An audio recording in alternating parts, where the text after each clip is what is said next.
What was it like on the set of Little House on the Prairie? The actress who played Michael Landon's wife says it wasn't as wholesome as it seemed.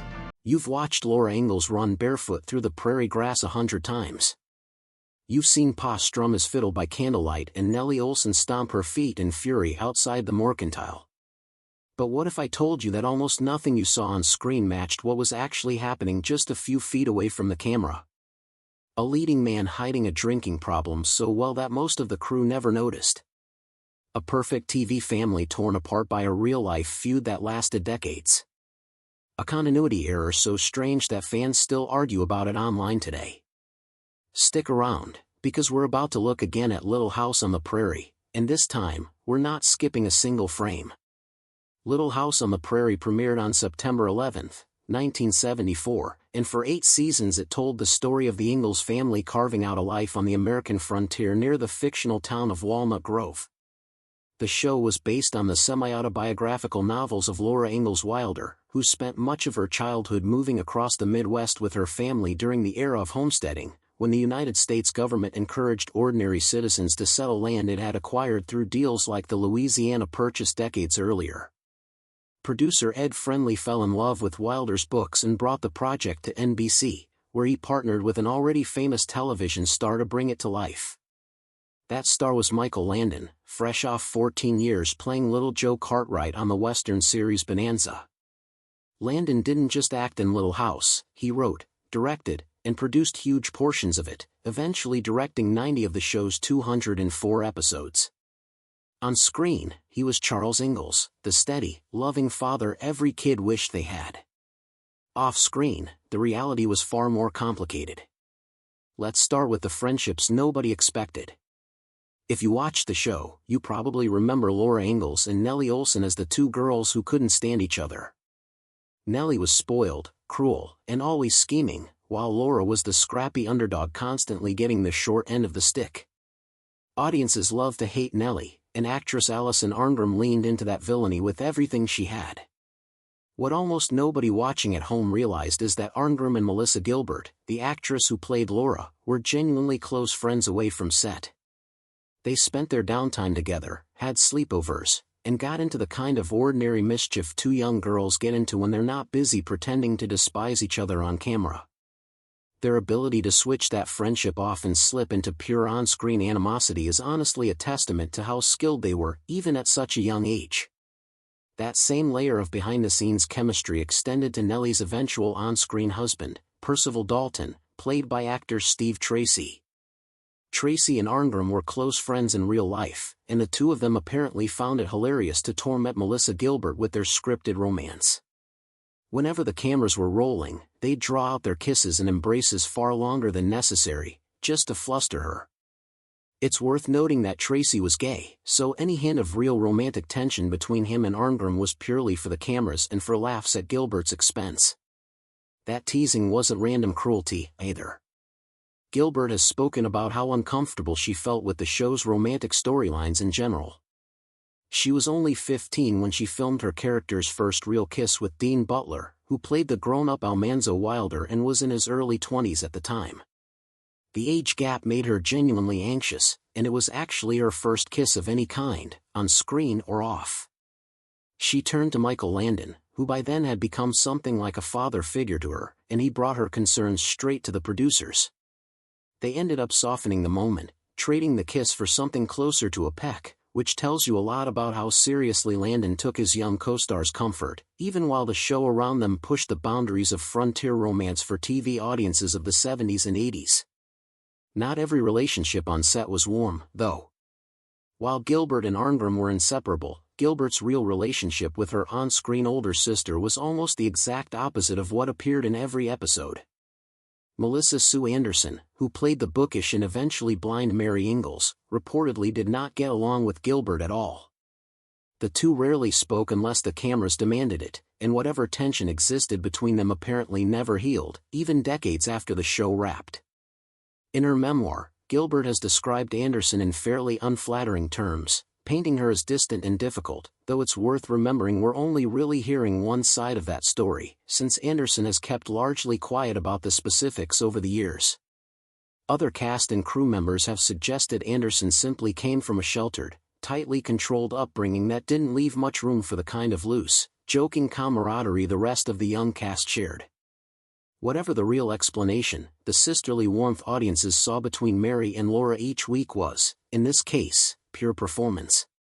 Now let's talk about Michael Landon himself, because there was a lot more going on behind that warm, fatherly smile than viewers ever suspected. For starters, Landon wasn't born Michael Landon at all. He entered the world as Eugene Maurice Orowitz, born in Queens, New York, before his family relocated to New Jersey when he was a young child. His father was Jewish and his mother was a practicing Catholic, and Landon has said in interviews that he identified culturally with his father's Jewish heritage even though he didn't personally subscribe to any organized religion. There's something quietly fascinating about the fact that the actor playing one of television's most recognizable Christian frontier patriarchs was navigating his own, very different relationship with faith and identity behind the scenes. Landon's childhood, by most accounts, was genuinely difficult. According to biographical accounts of his life, his mother struggled seriously with her mental health, and Landon has described a frightening incident where she attempted to take her own life during a family beach trip, and it was young Landon who pulled her from the water. The stress of growing up in that environment reportedly caused him to struggle with bedwetting well into his childhood, and in a detail that's honestly hard to read without wincing, his mother is said to have hung his wet sheets outside the window for neighbors to see. It's a jarring contrast to the calm, reassuring father figure he'd later play for 8 seasons, and it probably explains why he took the emotional well-being of his young co-stars, like Melissa Gilbert, so seriously. That wasn't the only thing about Landon's public image that was carefully constructed. His signature thick, dark curls were not natural. His real hair was a much more muted, ashy brown, and he reportedly worked with a professional colorist to maintain his on-screen look. As the years went on and some natural gray started creeping in, the combination of studio lighting and sunlight apparently gave his dyed hair an odd purplish tint on camera, which meant the production had to bring in extra help just to keep his signature curls looking consistent from episode to episode. Then there's the harder subject, alcohol. By multiple accounts from people who worked on the show, including reflections shared by Melissa Gilbert, drinking was a fairly normal part of life on the Little House set, and not just among background crew. It's been reported that the crew would go through as many as 2 full cases of beer during a single day of filming, with especially grueling shoots earning the nickname 3-case days. Landon himself has been described as one of the heavier drinkers among the cast, reportedly starting his mornings with coffee that had been quietly spiked before the day even began, and continuing to drink steadily as filming went on. What's striking is how well he apparently hid it. Most people on set had no real sense of how much he was consuming day to day, and it was only much later that the full picture of his drinking became clear to those closest to him. It's a sobering reminder that the wholesome, warm-hearted tone of the show didn't necessarily reflect the pressures the people making it were under. Despite that gentle, old-fashioned tone, Little House on the Prairie was surprisingly willing to tackle heavy subject matter for a family drama airing in the mid to late 70s. Over its run, the show took on storylines involving sexual assault, addiction, racism, adoption, and physical disability, subjects that plenty of other family programming at the time avoided entirely. In some ways, that willingness to go there put the show ahead of its era, using the frontier setting as a way to sneak more serious conversations into American living rooms under the guise of old-fashioned storytelling.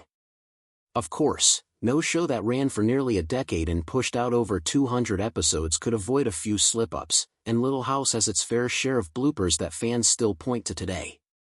One of the most talked about is Laura's on-screen pregnancy, which, according to fans who have tracked the show's timeline closely, somehow stretched across more than a full calendar year despite the character supposedly announcing her pregnancy and giving birth within what should have been a much shorter window. Then there's the infamous Season 8 episode where a fictional restaurant franchise storyline brings in a cameo from Colonel Sanders of Kentucky Fried Chicken fame, a charming touch that completely ignores the fact that the real Colonel Sanders wasn't even born until roughly a decade after the show's supposed 1880s setting, and his fried chicken empire wouldn't exist for another 70 years after that. Eagle-eyed viewers have spotted plenty of smaller inconsistencies too. In at least a couple of episodes, you can hear and see tree branches rustling dramatically outside an upstairs window, apparently the result of reused sound effects or stock footage, even though no such tree appears near the house in any other scene. There's also a wandering quilt that seems to magically relocate from bed to bed across different households throughout the series, a small but very noticeable sign that the production was recycling props wherever it could.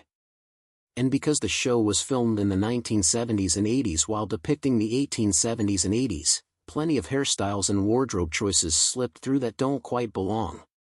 Caroline Ingalls can be spotted in what appears to be a bra style that wouldn't actually be invented for decades, and more than a few of the women on the show sport curls that read a lot more disco era than pioneer era. Even Melissa Gilbert has admitted, looking back, that her own hairstyle was often too long and far too modern for a frontier girl. One particular continuity mix-up became a bit of an internet legend among fans. It involves Albert Ingalls, the adopted son taken in by the family later in the series.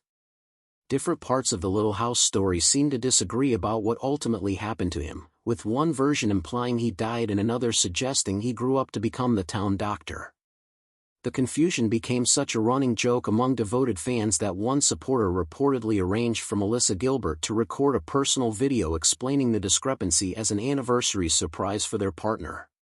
Gilbert, clearly enjoying the absurdity of it all, is said to have jokingly proposed that Albert did in fact die, but came back to Walnut Grove as a very dedicated, very undead doctor. It's a small, funny reminder of just how much affection people still carry for the show, decades after it went off the air. The series finale brings its own strange wrinkle. The final TV movie, The Last Farewell, is set in 1901, well over a decade after the events of the previous seasons, yet almost none of the characters appear to have aged accordingly. Children who should have grown into young adults look essentially unchanged, and adults who should be visibly older barely seem to have aged a day. It's the kind of thing that only becomes obvious once you actually sit down and do the math on the show's own internal timeline, and it adds a strange, almost dreamlike quality to what was meant to be a heartfelt send-off. As for how the show actually ended, that decision largely traces back to Michael Landon himself. After starring in and producing the first 8 seasons, he stepped fully behind the camera for the final season, which saw a new family move into the Little House while Melissa Gilbert's now married Laura took over as the emotional center of the story under the retooled title Little House, A New Beginning. Not long after, Landon's own life took a tragic turn. He was diagnosed with pancreatic cancer and passed away in 1991 at the age of 54. That diagnosis actually became the turning point in his relationship with Melissa Gilbert, which had grown strained years earlier after Landon left his wife for a makeup artist on set named Cindy Clerico. Gilbert, who had her own history with family upheaval after her parents' divorce and the earlier loss of her adoptive father, felt betrayed by Landon's choice and pulled away from him for years. But when he became sick, she came back, reconciling with the man who had once told her he loved her like a daughter. After his death, she named one of her own children Michael in his memory, a quiet tribute to a relationship that had been complicated, painful, and ultimately meaningful. Landon wasn't only remembered for his talent behind and in front of the camera. According to people who worked alongside him, he had a genuinely mischievous streak and loved pulling pranks on cast and crew, including a memorable habit of sneaking live frogs, delivered to him by younger cast members after creekside breaks, and hiding them in his mouth just to startle unsuspecting coworkers. Alison Arngrim has spoken fondly about his sense of humor over the years, describing him as warm, welcoming, and endlessly playful on set, which paints a fuller, more human picture of a man who was also quietly struggling with things very few people around him fully understood at the time. So what happened to everyone once the Little House on the Prairie finally closed its door for good? Melissa Gilbert kept working steadily in Hollywood and eventually became president of the Screen Actors Guild in the early 2000s, before making a notable pivot into politics with a 2016 congressional run in Michigan that she was ultimately forced to step back from due to lingering injuries. Karen Grassel, who played matriarch Caroline Ingalls, continued acting in film and television but never again found a role that resonated quite like her time in Walnut Grove. And the real Walnut Grove, by the way, does actually exist. It's a small town in Redwood County, Minnesota, founded in the 1870s, with a population that even today numbers only in the low thousands. Looking back at Little House on the Prairie now, what's remarkable isn't just how groundbreaking or heartfelt the show could be, it's the sheer amount of real, messy, complicated human life that was happening just off camera the entire time. A leading man carrying more pain and more secrets than anyone realized. Friendships that defied the roles actors were paid to play. Rivalries that never healed. And a production that, for all its old-fashioned charm, was very much a product of the real, imperfect decade it was filmed in.